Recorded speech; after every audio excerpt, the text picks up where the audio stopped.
আমাদের গতকালকে Comilla Kalakchua Miami hotel, একটা বিখ্যাত হোটেল, আমাদের বাংলাদেশের একজন প্রখ্যাত আলেম, ঢাকা জামিয়া রহমানিয়া আরাবিয়া শেখুল হাদিস আল্লামা মামুনুল হক দামাত বারাকাতুহুমের যে মাদ্রাসা,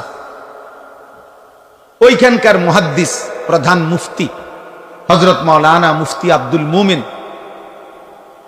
রাহিমাহুল্লাহু তাআলা হুজুর গতকালকে ঢাকা যাচ্ছিলেন পরিবার নিয়ে। এই মিয়ামি হোটেলে নাস্তা করে বের হইছেন, পিছনে স্টারলাইন বাস একটা ধাক্কা দিছে, প্রাইভেট কারটা একদম পিছালাইছে।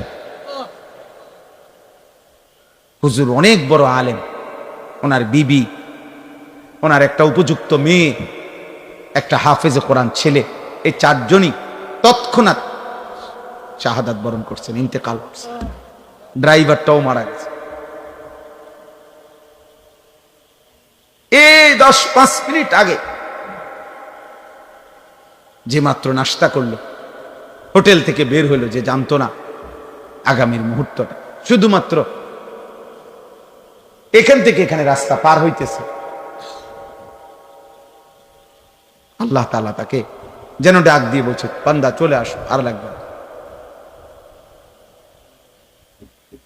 তাইলে এত নিশ্চিত মৃত্যু যার, যার প্রতি ঘন্টা মিনিট সেকেন্ড মৃত্যু যার কাঁধে ঘাড়ে, মৃত্যু যার ঘাড়ের কাছে, তার এত উল্লাস, এত অসভ্যতা, এত নাফরমানি মানায় না রে আব্বা, মানায়। এত নোংরামি মানায় না। যদি কমপক্ষে 100 বছরের নিশ্চয়তাও থাকতো, তাইলেও একটা কথা ছিল যে ঠিক আছে, আমি গুনে গুনে 60-70 বছর পরে, আমি যেহেতু 100 বছর বাঁচবো, 60-70 বছর পরে ভালো হয়ে যাব, তার তো কোনো নিশ্চয়তা আমাদের কাছে নেই। আছে কি?